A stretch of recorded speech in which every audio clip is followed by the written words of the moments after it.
in order for me to save this body, I need to destroy Joel Alvarez. I want to know the story behind the fangs. The fangs? Yeah. So when I had the injury, I was in. Should I just talk about the whole injury? Yeah. So how old are you at this point? I'm 41. No. I mean, I'm sorry. When you had the double patella on the trampoline. This is October. Oh wow! I didn't know you recently got hurt like this. Yeah. It was Just October. past October. And do I know the girl? Yes. Who was it? I don't know if you want to tell me. Yes, I remember the girl that was in Jamaica, and I had said that. Just blot it. Fuck Was it. this your ex or something? I made such a big deal about it. She knows. So Nanette Orellana. Okay, I vaguely remember this. Yeah. So she's a dancer. She left. That's right. I remember this story. Yes. Yeah. Okay. She's a dancer. She's a performer. She was someone that I felt like could be a little bit more conservative for my provocative life. So I wanted to, see if this happened. In a short amount of time, I had moved mountains for her. I took her to Jamaica. I took her to New York Fashion Week. I put her as the face. Took her to Spain. Took her to Barcelona, Rome. Boom, boom, boom. Traveling the world. And then one day she's like, then I say, I'm going to gymnastics because you're a gymnast. And I figured like if I do some gymnastics, we could grow and do more shit together. First day of gymnastics, I was a gymnast for like 10 years. And this is 20 years after. I'm running through the routines, reevaluating. I'm outperforming all of the other students. These are all normal people trying to become gymnasts in an adult class. And I'm an ex-gymnast just doing all my backflips, my front tugs, my back handsprings, ups, downs, left to right, all that shit. The last routine was bounce, bounce, bounce on the trampoline, front tuck. Bounce, bounce, bounce, trampoline, front tuck. I bounce, bounce, and I hear the trampoline snap. Bah! Oh, no. I land on the trampoline, and there's this burning pain in my legs, and then I realized that the trampoline didn't break. That sound came from the patellis tendons. Gosh. Both my kneecaps were in my quads, and my kneecaps looked like armpits. They were just gaps. And my legs are bent. So one of the other trainers just straightened out my legs so that the pain stopped, and within 48 hours, I was in surgery. And about a week later, she didn't even know I was in the hospital.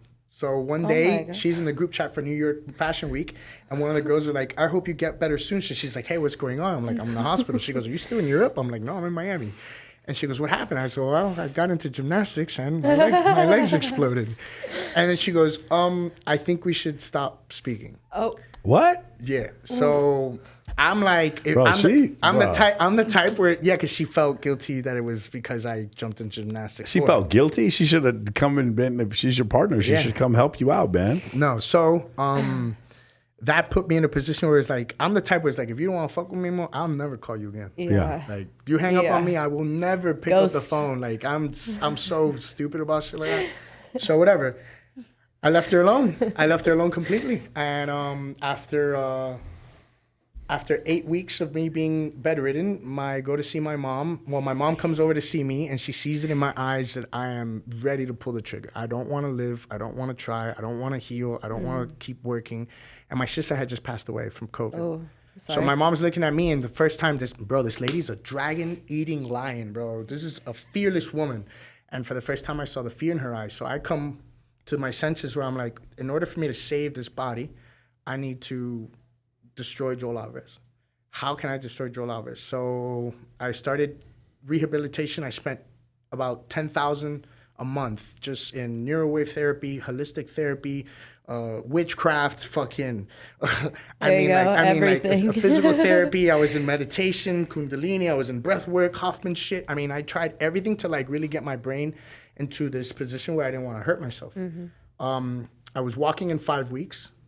I was off the braces in 5 weeks. I was traveling in 6 weeks. And then I started choreographing the fashion show, which was in February. This is October, November. By December, I'm already planning New York Fashion Week. And my idea was I'm going to destroy Joel Alvarez on stage, but I needed a way to invite her. So I hired her.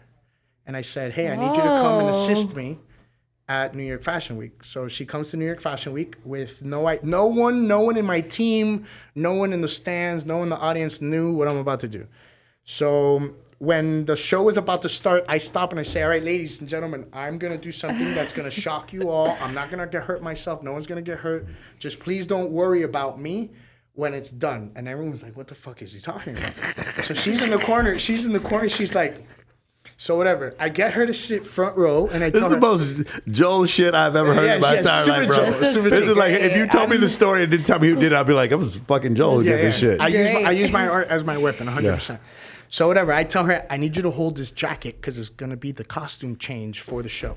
So I need you to be in the front row. She goes, well, why do I need to be in the front row? You got to be at arm's distance for me to grab that jacket. This is the girl that abandoned me with the legs, right? Okay, Cool. okay. So I had just introduced the body chain program, the body chain collection, and the body chain collection was my way of breaking the chain of the pain, right? So I said that.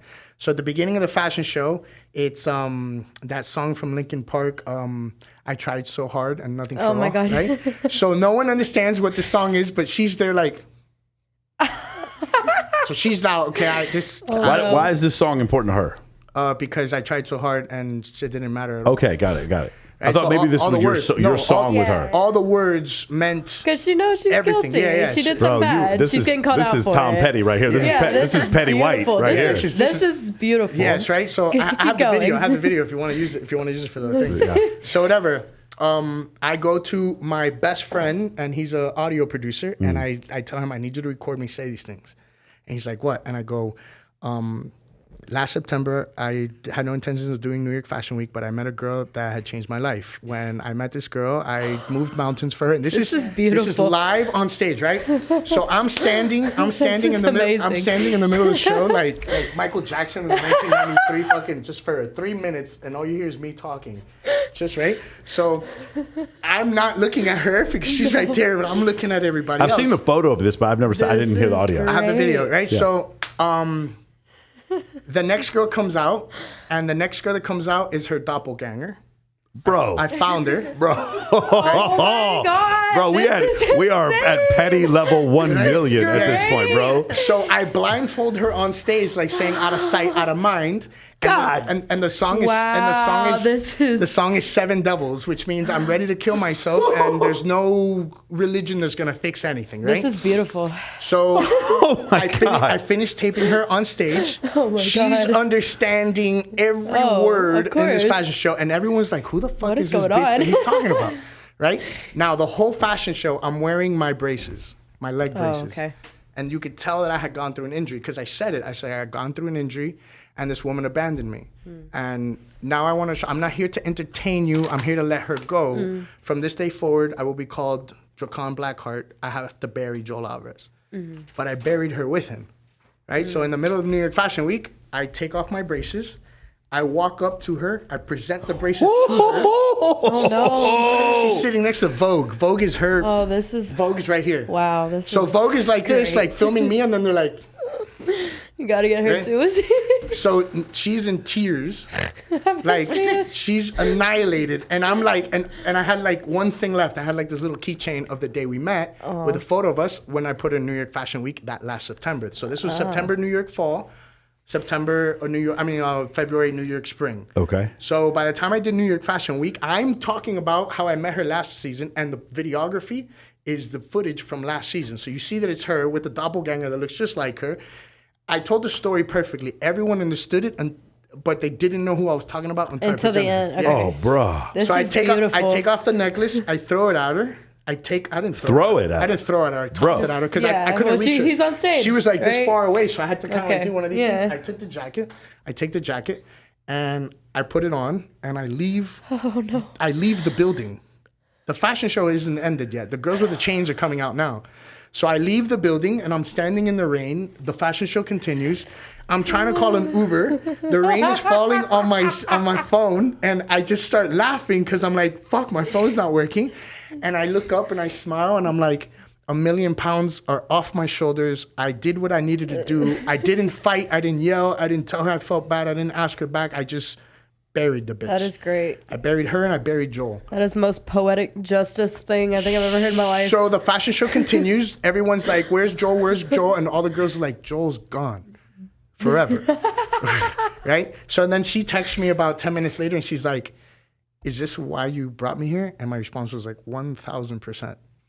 Like, and she goes, this is some pretty evil shit. I'm like, would you have preferred me to bitch and fight and be on your dick and make your life miserable. Like, I paid you, I flew you out first class, gave you a nice hotel. You had an amazing experience. I really loved it. And then she was just like, holy shit. 5 months later, she calls me. Oh, of course. She's crying. And I'm like, why are you crying? She goes, because nobody has been here for me after what you did for 5 weeks. And now I know what you went through. So I apologize. And then we're cool, but we don't fuck with each other like that. But it made me change who I was. But before I had done the show, I removed the brown from my eyes. I installed the fangs. I changed my name. I have a different wardrobe. I have a different persona, the way I carry myself on stage. I don't look like some college kid that just is happy to be here and I'm taking bitches. Now I'm like, nigga, what's up? You know, like. Yeah. So I'll show you the videos, and the videos are pretty powerful. I send the video to her, but she blocks me. Oh. Right? And then I tell, there's a group chat with 75 girls. That's the most petty shit I've ever heard in my life. There's a group chat with 75 girls. So I tell all the girls, hey, ladies, can you all please post this and collaborate with her? Oh, my God. 70 collaborations are just June. You will know my name and you will know what you did and you will never forget. She goes to me, why'd you do this? And I go, because you forgot about me. You ain't going to forget about me again. You will never forget about me. You are part of my legacy now. I put you in my story, and she knows now. I don't even think I'd be. I mean, I would be very guilty, but I think I would be like, I'd be like, this is the most beautiful thing I have ever seen. Like, so I don't think I'd be that mad about it. New York Fashion Week in February, when I did March, it was the first performance of Dracon. So the first song was "I Have No Religion," which was Joel's last words to her, and then it turned into like. Did she come to this one too? No. Okay, I'm about to say, this woman wants some punishment. No. If she showed up to this bitch. No, she'll never fuck with me again. Like, she had to tell her parents about me. But we would like you on the show. Come on, hit me up and let's get you on the Michael Sartain podcast. I want to hear your side. We want to hear this side of the story. So whatever. Honestly, we never had any conflict. It was just something that she didn't feel was going to work out. And then when I had the accident, she was like, I don't think we should talk anymore because you're making me stress and feel guilty and stuff like that. And then I was like, damn, all I really needed was a friend. I didn't need you to, it's not like I could fucking get up and go stalk you. I'm in a bed for 8 weeks. Yeah. It fucked my head up, bro. It put me in a bad place. I felt like no one was there for me. And I've been doing Paradise Challenge for 10 years, and I've been the first one there, the last one to leave. I've dealt with extortion. I've dealt with kidnappings. I've dealt with fucking people robbing me. I've gone through so much shit to make sure everyone's good. And no one had my back when I was bedridden. Yeah, so I'm like, you know what, bro? Fuck Joel. Fuck all this shit. Like, I'm now a dragon, bro. And you can say whatever you want. Like, oh, you're full of shit. I'm like, I am the father of dragons, king of tape, breaker of chains. I'm the unburnt. I'm like, you.